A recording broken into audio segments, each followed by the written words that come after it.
Today we'll be discussing the term teenage pregnancy. You know, all over the world, teenage pregnancy is becoming a culture. So I would like our guests today to properly sensitize and educate us on the term teenage pregnancy. Starting from you, Ms. Aderonke. Teenage pregnancy, it's basically pregnancy among young female adults below the age of 20. It's also known as adolescent pregnancy. Okay. So what do you think? All right, so teenage pregnancy is basically what she said, but you know, teenage pregnancy has like its parameters. It is caused by several factors, and those factors include poverty, you know, pedophilia, forced marriages, and all that stuff. So I feel like, yeah, it's a good day to discuss teenage pregnancy because it's quite prevalent in the society right now, and yes. What are some of the challenges faced by pregnant teenagers? Teenagers who get pregnant stand the chance of stopping school, which increases the rate of illiteracy in the society. Also, there are medical risks attached to being pregnant as a teenager. First is some of them go and try to engage themselves in unsafe abortions, which can lead to death. It puts the unborn child at risk. Also, STIs and HIV is prevalent amongst teenagers who engage in premarital sex and eventually end up as pregnant teenagers or teenage mothers. Another thing attached to it is the fact that when the child stops school, her skills are reduced, so it makes her a burden on the economy instead of a contributor. Also, the term known as VVF, vesico-vaginal fistula, is something that can actually affect a girl child, and it weakens the cervix and the rectum, and this places on her a form of discrimination that can actually stand throughout life if not treated properly. And most times the treatment is always not a total cure, it's more like a management. So teenage pregnancy poses a great risk on the girl child who gets pregnant. Yeah, most of the challenges faced by pregnant teenagers would include poverty, would include lack of access to health care. They would lose some portion of their education, if not everything. And you know, according to the United Nations right now, women empowerment would greatly contribute to the MDGs. But when pregnant teenagers go about life and cannot, you know, become people who can add to the economy, they become a burden. You understand? And this would undermine the development goals that has been set by the UN. So I think the challenges would range from poor health care, which can cause anything, even death, to, you know, poverty, to what's it called, illiteracy, etc. That's a very nice one. So if we're to rate the percentage of a pregnant teenager to actualize a dream after the period of a pregnancy, what would be your rating and why? I'll say 50%, basically because we live in a country where the support system is not so strong. Okay.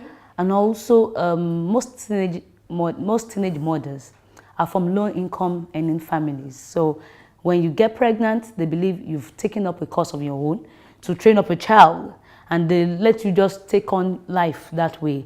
However, with a proper support system and much education, a teenager can actually get back to her feet, live her dreams, and maximize life to the fullest if given proper education and counseling after the process of childbirth and child raising. All right, so like Mrs. Akinwole said, she mentioned that a support system is needed for, you know, a teenage pregnant lady to go back to school after the ordeal of having a child. And I totally agree with her. She rated at 50%. I would say a little more than that. But I would also not like to state that because of the society that we live in, you understand, sometimes these teenage pregnant teenage people, you know, get pregnant and then they can't go back to school for several reasons. Probably they're from low-income families, or the family thinks, oh, you're a disappointment to us, stay at home and take care of your child, and for, you know, different reasons. But I feel like with the right support system, we can do this. In fact, in Lagos State at the moment, there are, you know, there are opportunities from public schools for children who have gotten pregnant and given birth to go back to school. For example, in my office, we're working on one of the issues where a lady, a teenager got pregnant and had the baby. Actually, I think she was raped. You know, she had the child, and now she's trying to go back to school, but she's been discriminated against. So I think that these rates will not go up if we keep discriminating against teenagers who have gone through this ordeal. Okay. What would you advise for a teenage girl who was raped and by chance she got pregnant? What would be your advice for her? I'll let her answer that Okay. first. I think first and foremost is to find someone you can confide in, so that you don't get depressed. Paint a picture of your future. I don't believe that because you bring forth life, your life should end. I also think you should get immediate medical attention. We have organizations in place, like one in Lasut, that help girls who are rape victims so that they can actually check you medically and give you the best advice, whether to keep the baby. Though I am not in support of abortion, but if it involves that maybe a complication is involved, they'll be able to advise you in the better light. And also, as an individual, if no medical complications are involved, I would say keep the baby. If you get, that's if you are pregnant, keep the baby. And as much as possible, paint a beautiful picture of your life. The fact that you've made a mistake in the past does not stop you from maximizing your future. There is always beauty in the future. All right, first, I'd like to say that if a person gets raped, it's no mistake of theirs. Number one. Number two, if a person gets raped and then they get pregnant, I personally am pro-choice, but as we all know, abortion is illegal in Nigeria, except there's a threat to either mother or baby. But I am pro-choice. I feel like a woman should be able to decide what happens to her body. But then now we're talking about teenagers. Can a teenager decide what happens to her body? That's a question that, you know, keeps hanging in there, and we don't know what to do. So I feel like depending on your circumstances, depending on what you're dealing with, you know, decisions are going to be made, you know, in regards to those things. Okay, thank you for that. In Nigeria, is there any policy that stipulates care for the pregnant mothers? Do we have any policy that is aimed at catering for pregnant mothers here in our country? To the best of our understanding, no. The one that is in place is just an health policy that guides against bad sexual behaviors in young people. But as much as possible, we need to sensitize.